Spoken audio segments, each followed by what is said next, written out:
Tantaraiko aminao. Tantaraiko aminao.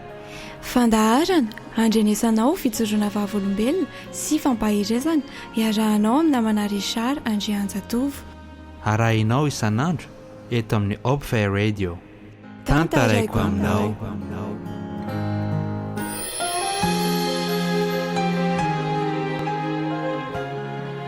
Ampifaliana indray no ionako aminao amin'ity onjam-peon'ny feonfanantenana ity. Ny namanao Richard Andrianjatovo no manoloananao amin'izao fotoan'izao ary manonona ny fiadanan'i Jesosy Kristy tompontsika ho aminao sy ny ankonanao. Mba efa henonao ve? Hangina tokony ho herinandro ny any an-danitra. Ahoana ny amin'izay? Andao aloha isika hivavaka. Sotra raha eo fa no ny fahasoavanao, no ny famindramponao, no tsy nalandritranay.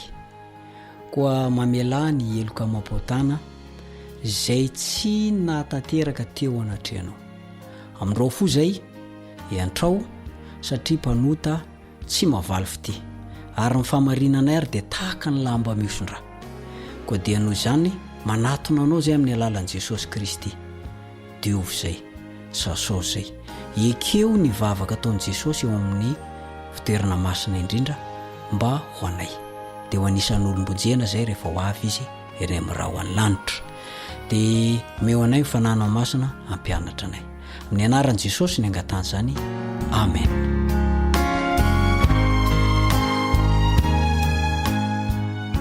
Hamaky teny sika araka ny voalazan'ny Apokalipsy toko 7:1. Apokalipsy toko 7:1 amin'ny anaran'i Jesosy. Ary rehefa novany ny tompo-kase fahafito dia nangina tokony ho antsasaky ny ora ny tany an-danitra. Misy tompo-kase maromaro voalazan'io bokin'ny Apokalipsy io. Ary anisan'ity voalazan'ny toko 7:5 ity. Fa rehefa nisokafana hoy ny voalazan'ny Apokalipsy ny tompo-kase fahafito dia nisy fanginana tokony ho antsasakora tany an-danitra. Sika rehetra dia miara-miaiky fa Jesosy Kristy dia ho avy iseho fanondrony tsy aminota amin'izay rehetra miandry azy ho famonjena. Hebreo toko 7:9-20. Hebreo toko 7:9-20. Ka hiaraka anotrina azy ny anjely tsy omby alinalina. Hidina avokoa ny pon'ny lanitra, tsisy janona na dia iray aza. Ho foazina ireo maty ao amin'ny Kristy, dia ireo maty matory eo amin'ny vovoky ny tany. Tsy hoe ireo maty any an-danitra ny ampidinina, tsy izay. Fa ireo maty ao amin'ny Kristy matory eo amin'ny vovoky ny tany. Dia hovanao anatin'ny ray mpimasy kosa ireo izay velona, tratra, nanompo amin'ny Kristy eto amin'ity tany fandolovana ity. Dia vakio aneny Tesalonianina 2:4, ny 4:12 ka hatramin'ny 7:12, somary lavalava ihany fa tsy ho vakiantsika. Tesalonianina 2:4, ny 4:12 ka hatramin'ny 7:12. Ao no mitantara an'izay.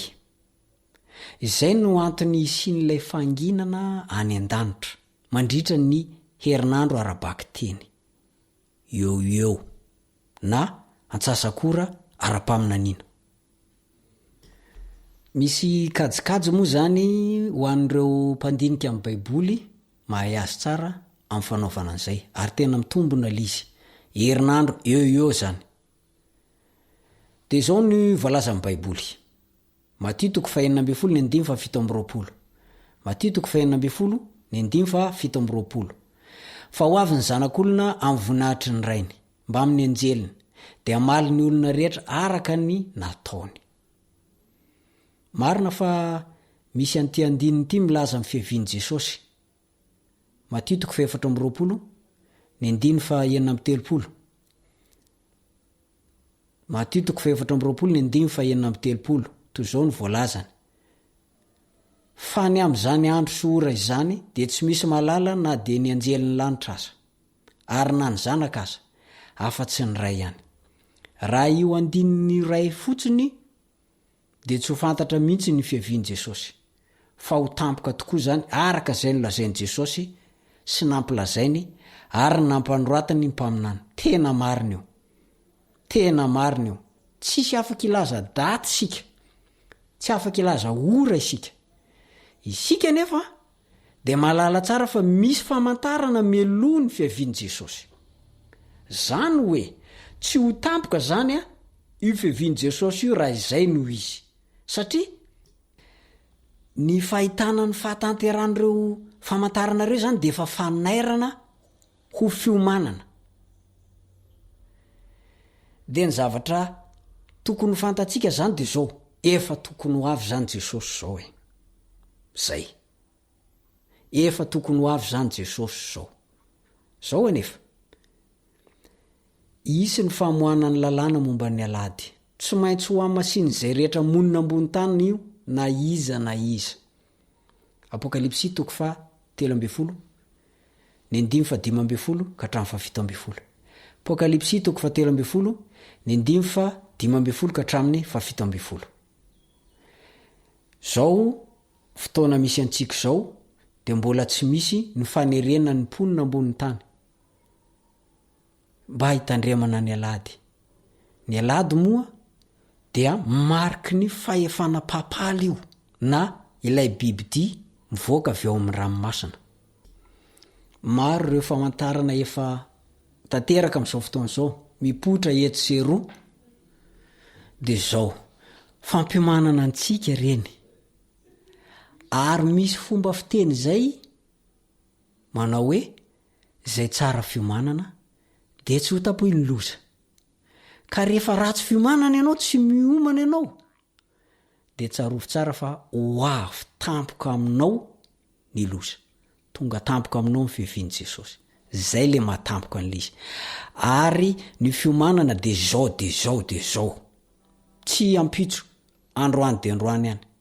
Fa rehefa mangatakandro ny olona anankiray zay mahatonga an'le hoe ho tampoka aminy ny fiavian' Jesosy. Fa reseko lahatra manokana, tsy tiako anereko na iza ty ho lazaiko aminareo ty. Fa raha vao vita ny sabata de ho avy Kristy ao amin'ny raha ho an-lanitra. Tsy fantatro io sabata io na oviana, oka aloha tsy hisy akasaina hoe mamina ansandoka le zalahy ty. Tsy izay ka. Tsy fantatro io na oviana. Ary tsy hisy alala ny ora. Fa zao kosa ny zavatra misy. Mandritra ny herinandro eo de isy anjely hidiny ety ambony tany hiaraka amin'i Jesosy. Hitsahatra ny fiderana any an-danitra. Fa hidina ety ambony tany avokoa ny mpon'ny lanitra rehetra. Afinaritra zany satria zay manam-pirofo fa lina ny amin'ny famonjena antsika ary dodina ny amin'ny iona amintsika ny mpon'ny lanitra. Zavatra misy anefa eo amin'ny tantara de tsy ho isy zany hoe sabata tsy ankofana amin'Andriamanitra zany. Izay mifaresen-dahatra maresy lahatra na manokana. Nolazaiko zay tamin'ny klasinay ny ray andro. Olona roa be zao niaraka tezitra tamiko. Ny anankiray de ny bedy fa tsy tokony ampianarina hoy zany fa faresen-dahatro manokana. Ary tsy ilaina ho lazaina akory. Niaraka tamin'izay ihany koa de tezitra ny ray aman-dreny anankiray. Izy moa zany de efa fantatra fa manao tsintsinina ny fitandremana ny sabata. Tonga izy maraina ny hariva izy tsy hita. Fianakaviany matetika tsy hita mandritra ny sabata maromaro. Tsy afaka nanazava ntsony moa tamin'izay fotoana izay satria tapitra ny fotoana. Farana ny famerenana ny sekoly sabata. Loza rehefa tsy mba mandinika amin'ny Baiboly miaraka amin'ny fanahy faminaniana ianao. Tsy mitovy ihany koa ny tady dokanga. Ianao ihany koa raha vao manao mpianatry ny EPP fotsiny. Ny maraina ihany ny mianatra fa tsy hita ny hariva de mampalahelo fa raha tahaka an'izany ny fomba fitandremanao ny sabatan'i Jehova.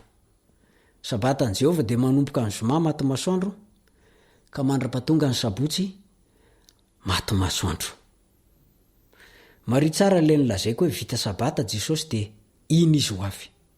Ary herinandro eo no hanangonany olombovonjy eto amin'ity tany ity, hananganany azy izy ireo maty tao aminy anovany ao anatin'nyray mpimasy zay nanompo azy de miaraka miakatra itety planeta hoy ny voalazan'ny mpaminany vavy Ellen Goldwait.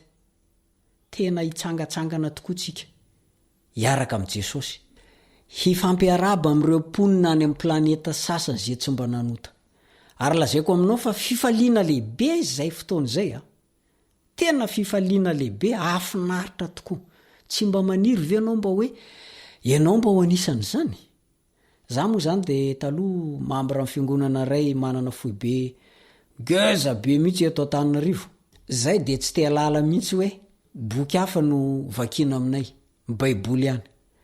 Zay no tsy aizako hoe inona reny boky fanahy faminaniana milaza an'izao sy zao fa zao kosa raha vao misy boky no vakioko ny ray de tsy afaka ao an-doko iny fa tadidiko ihany. Zao nambaran'ny Anabavy White, mpanoratra kristianina.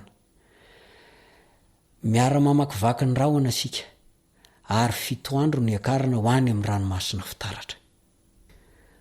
Voninahitra toinona re zany ahita azy sy ny harabaina tonga soa ho isan'ireo zay voavonjiny efa elany ny andrasantsika ary tsy ho levina foana ny fanatenantsika. Na de ny ahita ilay mpanjaka ao anatin'ny hatsaran-tareny fotsiny ihany aza de efa fitahina mandrakizay ho antsika. To tsy aritro ny tsy antso hoe todisoa zay ny voasoratra ao amin'ny Last Day Events pejy fa 900 paragrafy 4.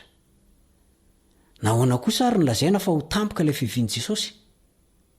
Tampoka satria zao androntsika zao zany hoe isan'andro no fiomanana, fa tsy hoe rehefa mivoaka ny lalàna momba ny fankamasinana ny alady vo ikoropaka ianao. Zay vo tena anajany sabaty ianao, disorina loatra. Tsy hoe efa manangasanga eny amin'ny faravodilanitra Jesosy vo ikoropaka ianao. Taitra n'olona tsy mba taitra irery ianao vo amakotakotra. Isan'andro anao ny mila manamasiny tena ho tampoka ho an'ireo zay tsy miraraha sy niomana ho amin'izany fiviana zany io andro io.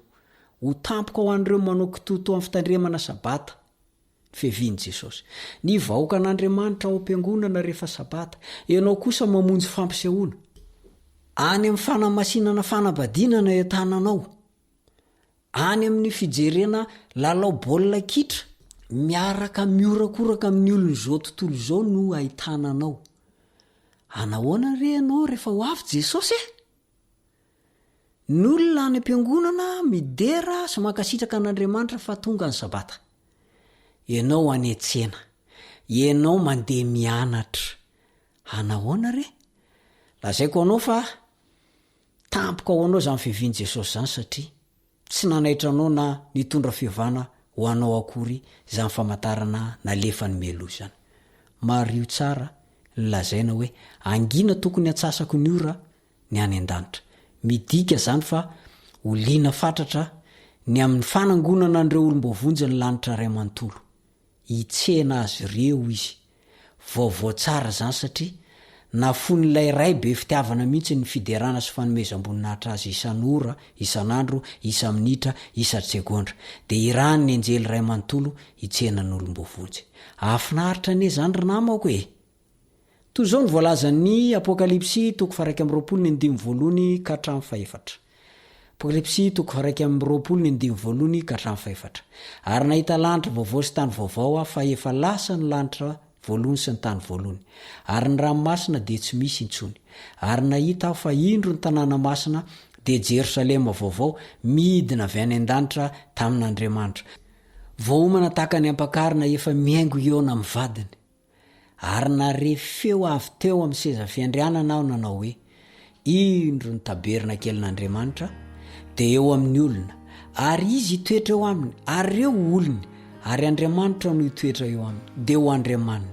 Ary ho fafano ny ranomasy rehetra amin'ny masina, ary tsisy fahafatesana intsony, ary tsisy alahelo na fitarainana na fanaintainana, fa efa lasa ny zavatra taloha. Aoka iomana dieny zao. Fa ho anao ihany koa zany fiainana mandrakizay zany raha sitraka ao, raha miomana tsara ianao ho avy tsy ho ela Jesosy. Amen. Mametraka mandram-piaona aminao ny namanao Risara Andrianjatovo. velomato.